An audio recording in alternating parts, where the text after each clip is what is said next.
नमस्कार साथियों, मेरे प्यारे बच्चों। आज मुझे आपको पूर्णांकों का गुणा बताना है। कल मैंने पूर्णांकों का जोड़ बताया था, कैसे दो पूर्णांकों का जोड़ होता है। अगर एक धनात्मक पूर्णांक है, एक ऋणात्मक है, तो उनको जोड़ कैसे करना है। अगर दोनों धनात्मक हैं तो कैसे जोड़ना है, और दोनों ऋणात्मक हैं तो कैसे जोड़ना है। तो इसी जोड़ने की श्रृंखला को, पूर्णांकों की जोड़ने की श्रृंखला को हम आगे बढ़ते हैं और आज अपन पूर्णांकों का गुणनफल सीखेंगे। तब सबसे पहले तो आप ये देख लीजिए कि पूर्णांक पूर्णांक होते क्या हैं।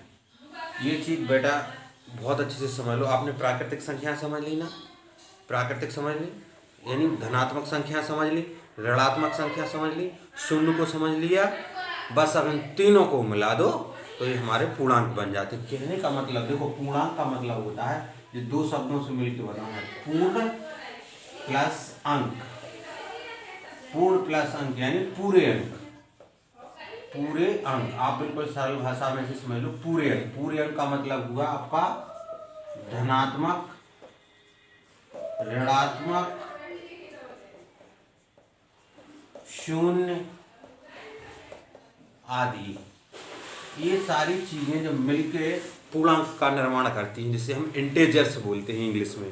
पूर्णांक, पूर्णांक, पूर्ण अंक यानी पूरे अंक। जैसे देखो आप, ये 5 है, -6, 0, तो देखो ये धनात्मक, ये ऋणात्मक पूर्णांक, और ये जो शून्य ना धन का है ना ऋण का, तो ये सब ये पूर्णांक कहलाते हैं। तो पूर्णांक माना पूरे अंक। उसमें आपका धन की संख्या भी आ जाएगी, प्राकृतिक संख्या भी आ जाएगी, ऋणात्मक संख्या भी आ जाएगी, शून्य भी हो जाएगा, आदि आदि। ठीक है, तो पूर्णांक माना पूरे अंक। इतना समझ लो आप। उसमें धन के, ऋण के, शून्य सब मिलके, जैसे खिचड़ी होती ना, खिचड़ी में सब कुछ मिक्स कर दिया जाता है, तो उसी प्रकार जो पूर्णांक में सारी संख्याओं का क्या रहेगा, मिक्सचर रहेगा। ठीक है, तो अब यहाँ हम सीखेंगे कि पूर्णांकों का गुणनफल। ये ध्यान रखना, ये बहुत इंपॉर्टेंट है।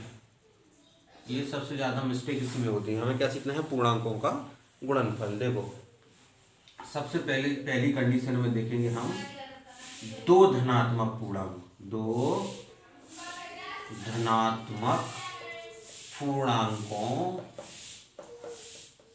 का गुणनफल।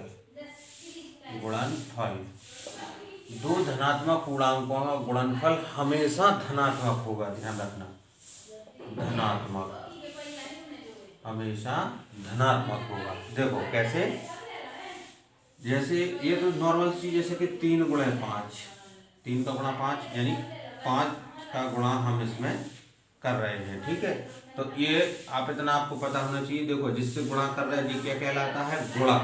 ध्यान रखना, गुणक। और जिसमें कर रहे हैं ये कहलाता है गुण्य।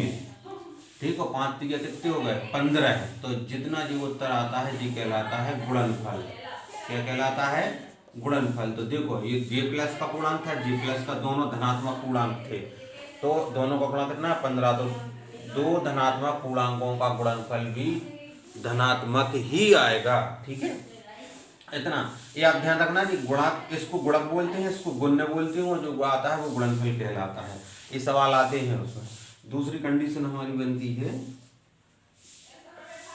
एक धनात्मक, एक धनात्मक और एक ऋणात्मक,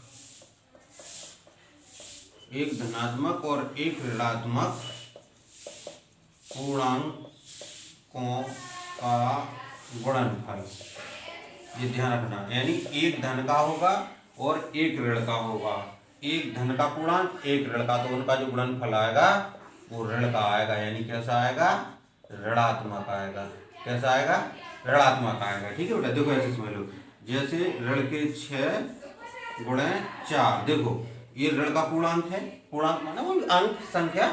हमने क्या कहा, पूर्णांक। पूर्णांक है, इसमें धन का भी हो, ऋण का भी हो, शून्य हो, ये सब पूर्णांक। जितनी भी संख्या है सभी कह लो पूर्णांक है। 4 भी एक पूर्णांक है, प्राकृतिक संख्या भी पूर्णांक है, नकारात्मक संख्या यानी सॉरी जो नेगेटिव नंबर्स होती हैं, यानी ऋणात्मक संख्या होती हैं, वो भी आपके पूर्णांक है। शून्य भी पूर्णांक। पूर्णांक माना पूरे अंक, सीधी सी बात है। देखो 6 गुणे 4 यानी 4 का, देखो जी 4 गुणक है, 6 गुणे 4 से कितने हो गए, 24। लेकिन जो एक ऋण का है और एक धन का है, जब भी ध्यान रखो एक धन के और एक ऋण का, जब ऐसा समझ लो एक धन की और एक ऋण की संख्या का जब गुणा होगा तो उनका गुणनफल ऋण में आएगा, यानी ऋण 24 होगा। ये चीज आपको समझ में आ गई। 6 चौको 24, एक क्योंकि एक धन का है और एक ऋण का है तो हमारा जो है गुणनफल 24 में आएगा। अब तीसरी स्थिति बनती है दोनों पूर्णांक मतलब वही संख्याएं, दोनों पूर्णांक धनात्मक हो तो उनका गुणनफल भी धनात्मक होगा। ध्यान रखना।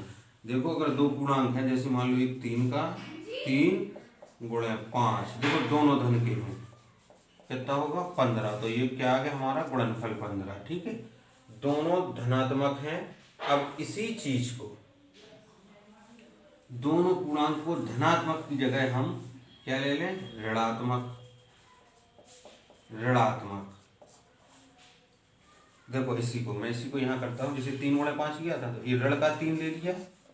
अभी मत कहना कि सर आपने ये दोबारा धन का आप पहले बता दिया था, उसके पीछे बताने का भी मकसद है। यहाँ पहले बताया था ना धनात्मक दोनों, देखो ऋण का 3 और ऋण का 5, तो देखो यहाँ मैंने अब कंडीशन बदल दी, दोनों पूर्णांक कैसे हैं, ऋणात्मक। देखो ये भी ऋण पूर्णांक है और ये भी आपका ऋण पूर्णांक है, दोनों ऋण की संख्या है, तो इनका गुणनफल कैसा होगा, हमेशा धनात्मक होगा, यानी 5 3 कितने हो गए 15, प्लस में आ गई। ध्यान रखना, ये महत्वपूर्ण चीज है। जब दो ऋण पूर्णांक हैं, ये ध्यान से सुन लेना, और उनका आपस में गुणा हो रहा है, दो ऋणात्मक पूर्णांकों का गुणनफल हमेशा धनात्मक होता है। वो बिल्कुल ऐसे होता है जैसे दो धनात्मक संख्याओं का हम गुणा करते तो गुणनफल धनात्मक आता है, उसी प्रकार जब दो ऋणात्मक संख्याओं का हम गुणा करेंगे, जैसे ऋण 3 और ऋण 5, देखो ये दोनों धन के पूर्णांक थे, यहाँ मैंने दोनों ऋण थे, तब भी गुणनफल 15 यानी प्लस का यानी धनात्मक ही आएगा। ये महत्वपूर्ण चीज ध्यान रखना। जबकि जोड़ में उल्टा होता था, आप देखना, इससे जो प्रीवियस डे में मैंने वीडियो अपलोड की थी कि दो ऋण संख्याओं को अगर हम जोड़ेंगे तो योगफल ऋणात्मक आएगा, लेकिन यहाँ गुणा में, पूर्णांकों के गुणा में जो है नियम विपरीत है। ये ध्यान रखना, यही कंफ्यूजन होती है। और जो अपन जो सरलीकरण वाले सवाल आते हैं ना, कोष्टक का पहले भाग करो, गुणा करो, ये फलाना ढिकाना, तो वहाँ ये गड़बड़ होती है। दो ऋणात्मक संख्याओं का योगफल, पिछली वीडियो देख लेना, ऋण में ही आएगा। आप इतना ध्यान रखिए, जब भी हम कोई दो ऋण संख्याओं का गुणा करेंगे तो गुणनफल धन में आएगा बस। जैसे जो है ऋण के 6 गुणे ऋण के 5, तो देखो ये भी ऋण पूर्णांक है, ये भी ऋण पूर्णांक है कि नहीं।